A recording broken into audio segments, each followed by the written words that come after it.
ہمارے دوست شادی ہوئی، کیسے خوش ہیں ماشاءاللہ؟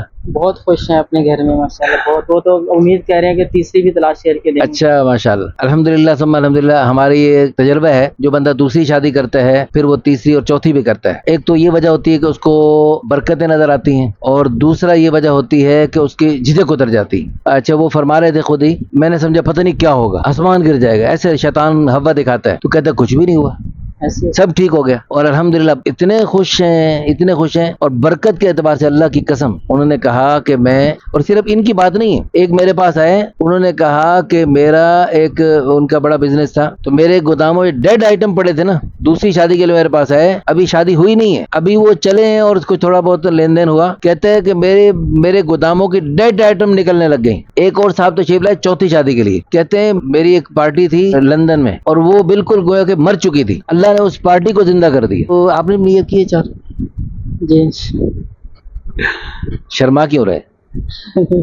اچھا، ابھی پچھلے دنوں ایک پٹھان کی ویڈیو آئی ہے، پٹھان مولانا صاحب ہیں، انہوں نے فتویٰ دے دیا ہے جو ایک شادی والا ہے اس کے پیچھے نماز پڑھنا مکروہ ہے.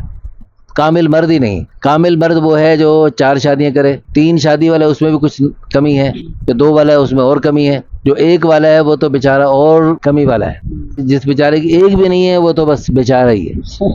ہاں بیچارہ ہے. افریقہ کے لوگوں کی ویڈیو وائرل ہوئی ہے، انہوں نے کہا جو 1 شادی والا ہے اس کو تو بالکل باہر کھڑا کرتے ہیں، جو 4 شادی والا ہے اس کو بٹھاتے ہیں کہ یہ مرد ہے، اس کو بٹھاؤ بھائی، اپنے ساتھ بٹھاؤ، اور جو 1 شادی والا ہے اس کو تو محفل میں بات کرنے کی اجازت نہیں ہوتی. اور ہمارے ایک دوست ہیں، بلکہ دوست بن گئے، وہاں پر ایک جگہ اچانک ملاقات ہوئی، میں نے کہا اللہ کی قسم آپ جیسے بندے کو اللہ پاک نے، آپ جیسے خوبصورت آدمی کو ایک بیوی کے لیے نہیں بنایا. تو وہ بڑے ہنسے.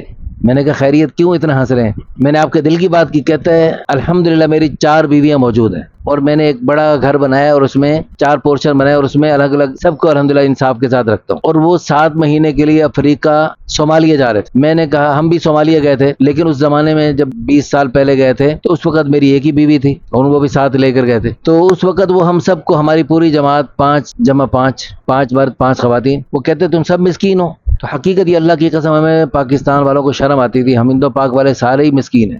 لیکن الحمدللہ اب یہ ہمارے جو ساتھی گئے ہیں تو وہاں پر جا کر انہیں پتہ لگے گا کہ افریقہ والے بھائیوں کو کہ نہیں، پاکستان میں ابھی کچھ مرد ہیں جو مسکنت سے نکل چکے ہیں.